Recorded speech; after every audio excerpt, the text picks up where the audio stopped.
May the peace of the Lord be with you all, as we bring to you the readings of today's Holy Mass. Let us now listen to the Word of God.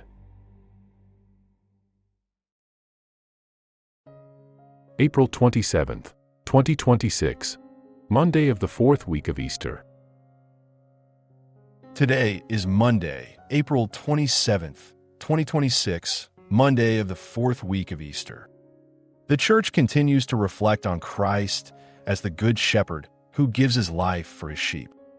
In the Acts of the Apostles, Peter explains how God's grace has been extended to the Gentiles. The psalm expresses a deep longing for God's presence. In the Gospel according to John, Jesus reveals himself as the shepherd who freely lays down his life. The unifying theme is sacrificial love and universal call. Christ gathers all into one through his self-giving.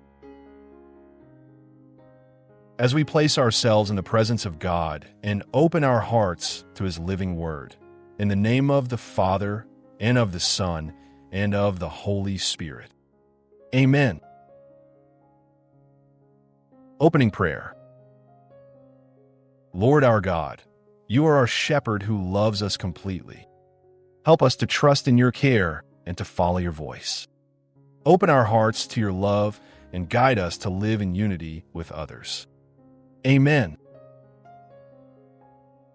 Contextual insight to the first reading. Acts 11 recounts Peter's defense before Jewish Christians after baptizing Gentiles. He explains the vision and the outpouring of the Spirit. The theological focus is inclusion. God's salvation extends beyond Israel to all nations. A reading from the Acts of the Apostles. Now the apostles and the brothers who were in Judea heard that the Gentiles had also received the word of God. So when Peter had gone up to Jerusalem, those who were of the circumcision contended against him, saying, "Why did you enter to uncircumcised men and eat with them?" And Peter began to explain to them the order of events, saying, "I was in the city of Joppa praying, and I saw, in an ecstasy of mind, a vision, a certain vessel descending, like a great linen sheet let down from heaven by its four corners, and it came all the way to me. And looking into it, I considered and saw the four-footed animals of the earth, and the wild beasts and the reptiles, and the birds of the air. Then I also heard a voice saying to me, 'Rise up, Peter. Kill and eat.' But I said, 'Not at all, Lord.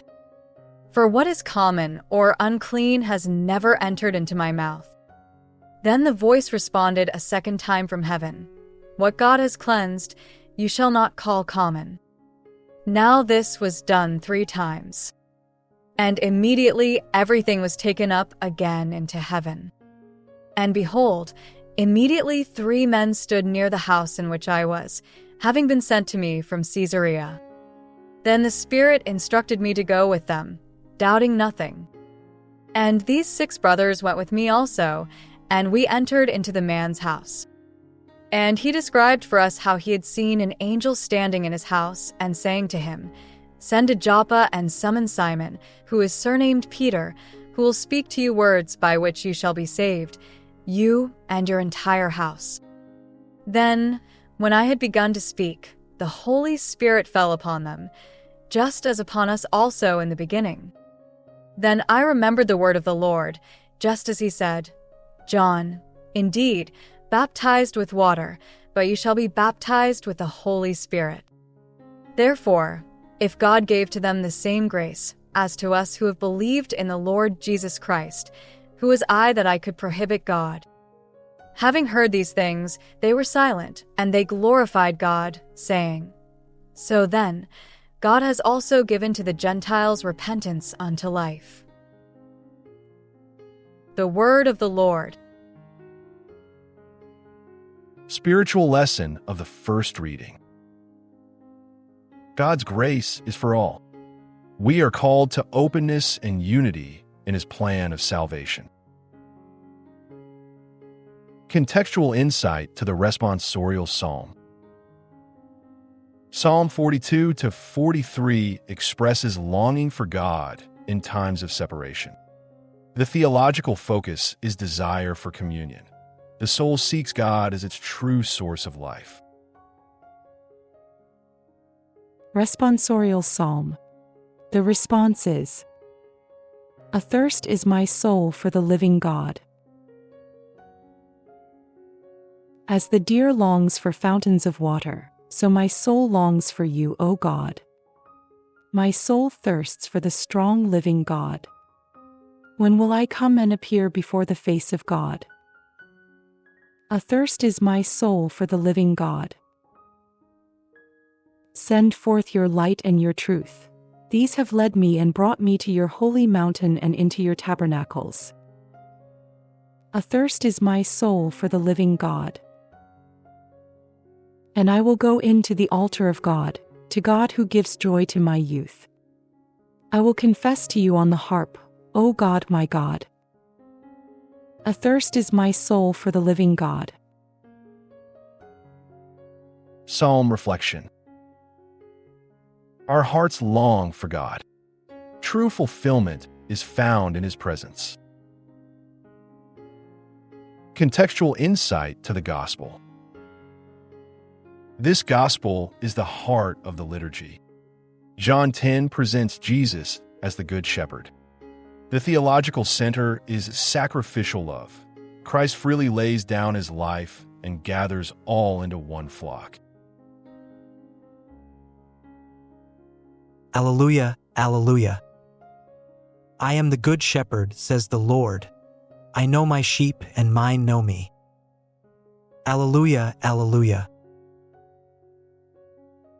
A reading from the Holy Gospel according to St. John. I am the good shepherd. The good shepherd gives his life for his sheep. But the hired hand, who is not the shepherd, to whom the sheep do not belong, sees the wolf coming and leaves the sheep behind and flees. And the wolf catches and scatters the sheep. And the hired hand flees because he is a hired hand, and he has no concern for the sheep. I am the good shepherd, and I know mine, and mine know me, just as the Father knows me, and I know the Father. And I lay down my life for my sheep. And I have other sheep that are not of this fold, and these also I must lead, and they shall hear my voice, and there shall be one fold and one shepherd. For this reason the Father loves me, because I lay down my life, so that I may take it up again. No one takes it away from me, but I lay it down of my own accord. I have the power to lay it down, and I have the power to take it up again. This command I have received from my Father. The Gospel of the Lord. Reflection of today's liturgy. Jesus reveals the heart of His mission with remarkable clarity. The Good Shepherd gives His life for His sheep. This is not symbolic language. It is a declaration of how God loves. His love is not distant or conditional. It is sacrificial and personal. He does not protect Himself at our expense. He gives Himself for our sake. There is a striking contrast in the gospel between the shepherd and the hired hand. The hired hand works for wages and flees when danger comes. The shepherd remains. This reveals the difference between superficial care and true love. Real love does not disappear when things become difficult. It stays, even at great cost. Jesus also speaks of knowing His sheep. I know mine, and mine know me. This is not knowledge in a general sense. It is intimate, personal, and relational. Each person is known and loved individually. Faith, therefore, is not just belonging to a group. It is entering into a relationship with Christ. The first reading expands this understanding. Peter realizes that God's love is not limited. The Gentiles are also called, also chosen, also loved. This moment is significant. It breaks boundaries and reveals the universality of salvation. The shepherd gathers not just one group, but all who are willing to respond. I have other sheep that are not of this fold. These words point to a wider horizon. God's plan is larger than human expectations. This challenges us to move beyond narrow thinking and to embrace the fullness of God's vision. The church is not meant to exclude, it is meant to gather. There is also a profound freedom in Jesus' words. No one takes my life from me. His sacrifice is not forced, it is chosen. Love, to be true, must be free. Christ's offering of himself is an act of complete freedom and total love. This is what gives it its power. Psalm 42 gives voice to the human response. My soul longs for you. Beneath all our desires is a deeper longing for God, for truth, for life. The Good Shepherd does not ignore this longing. He fulfills it. He leads us to the source of living water. The Father revealed in Christ is not distant from our struggles or indifferent to our needs. He sends his Son, who enters fully into our condition, even to the point of death. This is the depth of divine love. Nothing is held back. Today, we are invited to reflect on how we respond to this love. Do we trust the Shepherd? Do we recognize his voice? Do we allow ourselves to be led? We are also invited to examine how we relate to others. If God's love is inclusive and universal, then our hearts must also expand. We are called to reflect the Shepherd's love in the way we welcome, serve, and care. The Good Shepherd continues to call. He continues to lead. He continues to give life. The question is whether we are willing to follow and to trust that his way leads to life.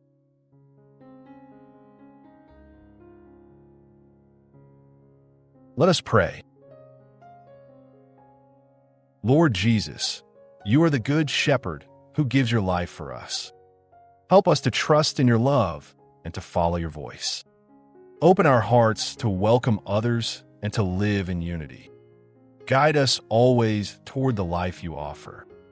Jesus, we trust in you. Amen. Thank you for praying with the Word Today, TV, on this Monday of the 4th week of Easter. May we continue to follow the Good Shepherd and grow in his love each day. As we go forth guided by the Shepherd's care, in the name of the Father, and of the Son, and of the Holy Spirit. Amen. We are deeply grateful for your prayers, for sharing our videos, and for supporting this mission. To all who have generously shared their blessings, thank you. If today's reflection has touched your heart and you wish to send a love offering, you may use the QR codes or links in the description. Please share this to your loved ones, especially those who may need to hear the Word of God today. Don't forget to like this video and subscribe to the Word Today TV if you haven't yet. Thank you, and may God bless us all.